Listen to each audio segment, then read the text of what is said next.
I got so much motherfucking design on right now. Break it down, bring it back, make it clap. I got 3 old thoughts, new block, wear that thing. Bitches on my line, and you know. Assalamualaikum warahmatullahi wabarakatuh. Perkenalkan, nama saya Dila Artika Elvi dengan NIM 21060007 dengan Prodi Ekonomi Pembangunan, mata kuliah Ekonometrika, dosen pengampu Alphon Satrianto, SEME. Baiklah, di video kali ini saya sedikit menjelaskan tentang pengolahan data time series dengan Fuse. Nah, menariknya data yang saya olah kali ini yaitu data skripsi yang telah diselesaikan. Saya mencoba untuk mengolahnya lagi. Contoh kasus, seorang peneliti ingin menganalisis pengaruh arus modal masuk atau capital inflow terhadap perekonomian di Indonesia. Jadi di sini, peneliti hanya meneliti di satu tempat dari beberapa tahun, mulai dari, kalau data saya pribadi itu mulai dari tahun 1986 sampai 2016. Nah, data ini terletak di file slide 1 Excel. Sebelum kita mengolah data, alangkah baiknya kita masuk dulu ke aplikasi yang akan kita pakai, yaitu aplikasi Fuse. Nah, untuk masuk ke aplikasi Fuse, kita masuk dulu ke aplikasinya.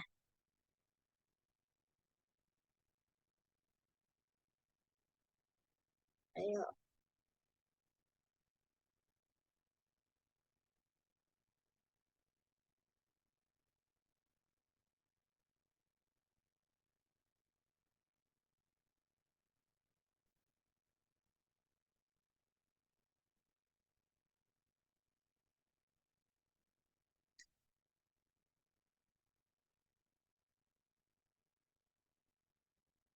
Oke, kita masuk ke aplikasi Fuse. Nah, seperti ini tampilan aplikasi Fuse.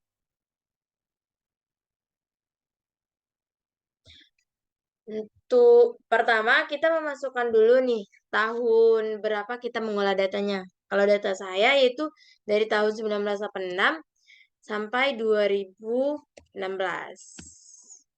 Kita klik OK karena ini sudah sesuai, karena data saya yang saya olah data reguler dan dia tuh annual gitu, bukan per tahun. Oke. Siap. Nah, langkah selanjutnya kita akan menyalin atau mengcopy paste data yang telah saya persiapkan tadi di Excel. Langkah selanjutnya itu kita tekan Quick Empiric Group atau Edit Series. Nah, ini gunanya tadi kita memasukkan tahun berapa kita mengolah data dan sampai tahun berapa gitu. Karena di sini sudah ada tabel-tabel yang dipersiapkan. Karena kita hanya mengcopy paste-nya aja lagi. Tinggal mengcopy paste. Kita copy paste. Ini data yang telah saya persiapkan. Kita copy datanya. Kita paste di sini. Nah, nice. Ini kita simpan dulu datanya. Karena di sini ada grup 1, ya udah kita kasih aja ini namanya grup 1. Oke. Lanjut kita ngolahnya.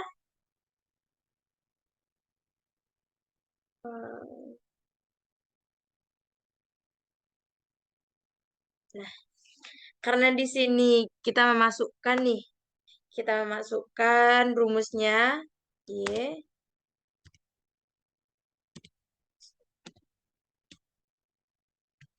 Satu, dua,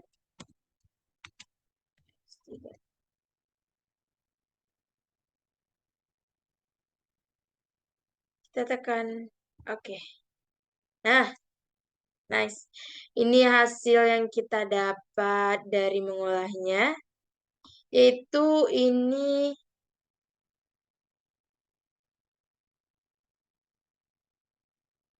simple let's square atau LS, metode LS. Ini X1-nya itu standar errornya itu 33, T statistiknya itu min 3, dan probabilitasnya itu 0,0034. Ini kita simpan dulu. Kita kasih nama uji.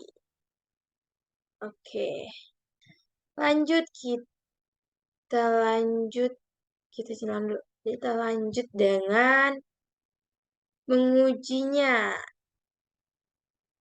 Ini residual diagnosis. Kita ambil program square atau SR. Ups. Kita salah ambil. Kita ambil ini.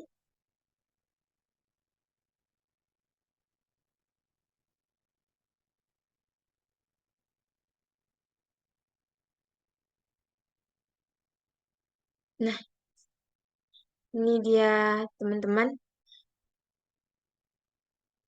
Ini hasil yang kita dapatkan setelah kita mengolah. Nah, biar lebih jelas, kita di sini ada median, maksimum, minimum, ada juga probabilitas, berapa sih probabilitas dari hasil yang kita cari tadi, dari data yang kita tadi gitu. Nah, sampelnya itu dari tahun 1986 sampai 2016. Seriesnya itu residual. Nah, observation 31. Di sini kita bisa melihat hasil data kita. Oke, ini kita simpan. Residual. Kasih nama dan kita oke. Lanjut. Kita lihat ini.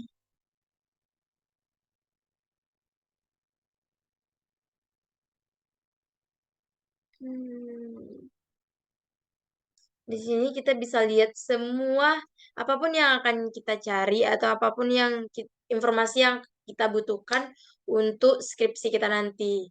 Nah, di sini saya menggunakan skripsi dari senior saya dan saya coba untuk mengolah, ternyata olahannya itu sama gitu dengan data yang ada, hasil yang saya dapatkan dengan data yang dilampirkan sama senior itu sama. Di sini kita coba lihat lagi. Hmm. Hmm.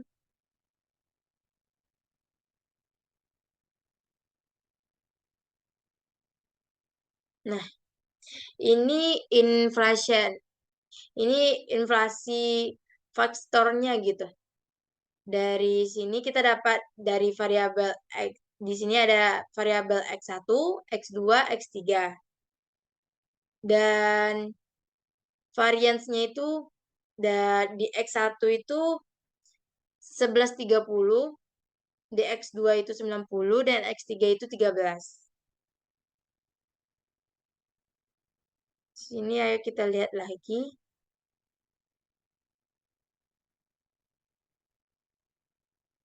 Nah, ini varians decomposition-nya.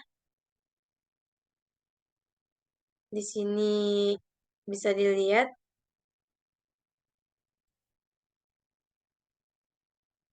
Oke.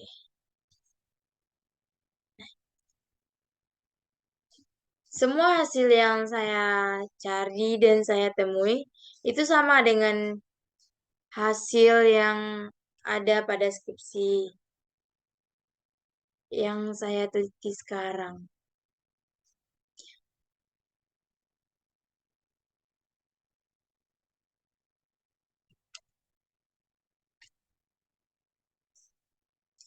Hasil regresi tadi itu kan belum diinterpretasikan dan dimaknai karena belum dilakukan uji klasik.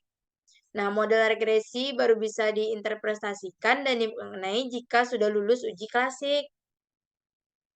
Uji klasik yaitu uji normalitas dimaksudkan untuk menguji apakah nilai residual yang telah distandarisasi pada model regresi berdistribusi normal atau tidak. Nilai residual dikatakan berdistribusi normal jika nilai residual berstandarisasi tersebut sebagian besar mendekati nilai rata-rata. Tidak terpenuhinya normalitas umumnya dikarenakan adanya nilai ekstrim pada data yang diambil. Untuk metode uji Bera ini, kita sudah melakukannya tadi. Yang diambil yaitu histogram normality. Dari histogram kita dapat hasil ini. Nah, keputusan terdistribusi normal tidaknya residual secara sederhana dengan membandingkan nilai probabilitas JB-nya hitung dengan tingkat alfa 0,05 atau 5%. Apabila probabilitas JB-nya itu dihitung lebih besar daripada 0,05, maka dapat disimpulkan bahwa residual terdistribusi normal dan sebaliknya. Apabila nilainya lebih kecil, maka tidak cukup bukti untuk menyatakan bahwa residual terdistribusi normal. Untuk mengatasi pelanggaran normalitas, yaitu dengan cara menambah jumlah data, melakukan transportasi data menjadi log, menghilangkan data ekstrim, dan melakukan alat analisis lainnya. Yang kedua, kita melakukan multikolonialitas. Nah, multikolonialitas ini yaitu uji yang digunakan untuk melihat data atau tidaknya hubungan korelasi antara sesama variabel bebas. Jika terdapat hubungan antara sesama variabel bebas, maka koefisien regresi cenderung tidak signifikan, walaupun R2-nya itu tinggi, bahkan tandanya pun mungkin salah. Uji ini hanya dilakukan jika variabel bebas dalam suatu penelitian lebih dari satu. Nah, ini uji yang kita lakukan tadi, yaitu metode fifth variance inflation factor. Uji multikolonialitas menggunakan fifth ini dengan cara yang telah saya lakukan tadi. Nah, maka seperti ini penampilannya. Akan keluar hasil dari olahan data kita tadi. Jika data kita itu benar, maka olahannya akan keluar. Hasil uji multikolonialitas dapat dilihat pada tabel kolom yang telah ada ini.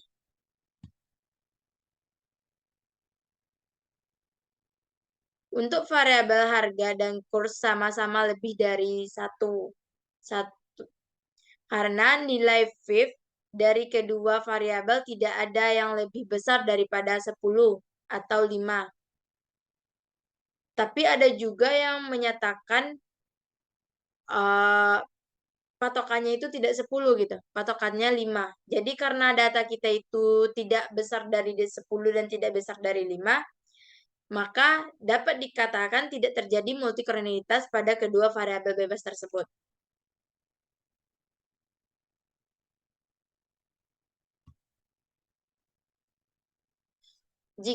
Cara mengatasi multikronalitas nih, ada 4 ya.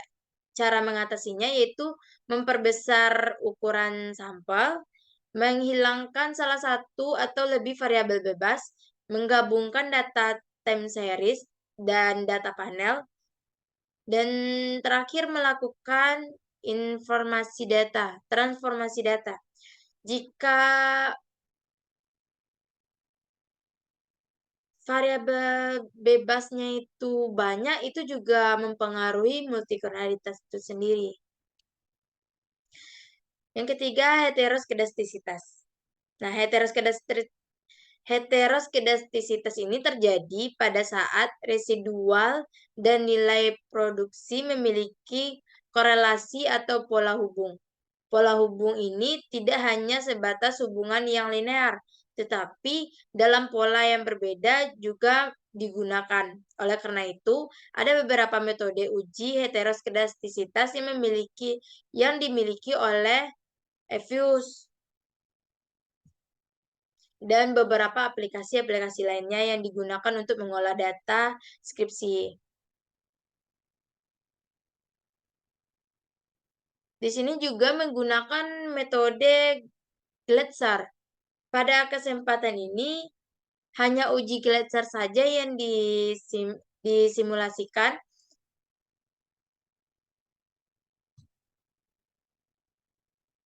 Keputusan terjadinya atau tidaknya heteroskedastisitas pada model regresi linear adalah dengan melihat nilai probabilitas F statistik atau F hitung.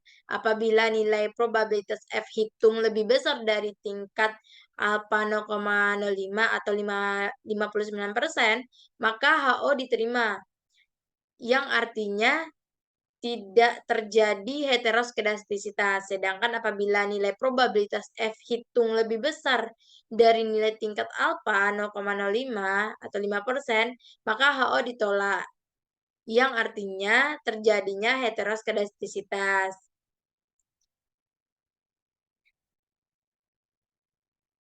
Dari uji heteroskedastisitas, nilai probabilitas F hitung lebih besar. Nilai probabilitas F hitung sebesar 0,3749, lebih besar daripada tingkat 0,05 atau 59%. Sehingga berdasarkan uji hipotesis, HO diterima, yang artinya tidak terdapat heteroskedastisitas. Cara mengatasi heteroskedastisitas yaitu melakukan transformasi model dari regresi logaritma atau logaritma natural. Terus ditambah data dan menggabungkan data time series dengan data panel. Uji korelasi. Uji ini bertujuan untuk mengetahui ada atau tidak korelasi antara anggota serangkaian data observasi yang diuraikan menurut waktu atau time series. Jadi uji ini hanya digunakan untuk data berbentuk time series saja. Cara mengatasi masalah autokonalitas nih, yaitu melakukan transformasi modal menjadi regresi logaritma atau logaritma natural dengan menambah data. Nah, sekian penjelasan dari saya dalam pengolahan data yang saya ambil dari skripsi. Jika ada salah, saya mohon maaf. Assalamualaikum warahmatullahi wabarakatuh. Bring it back, make it clap. I got 3 old thoughts, new block.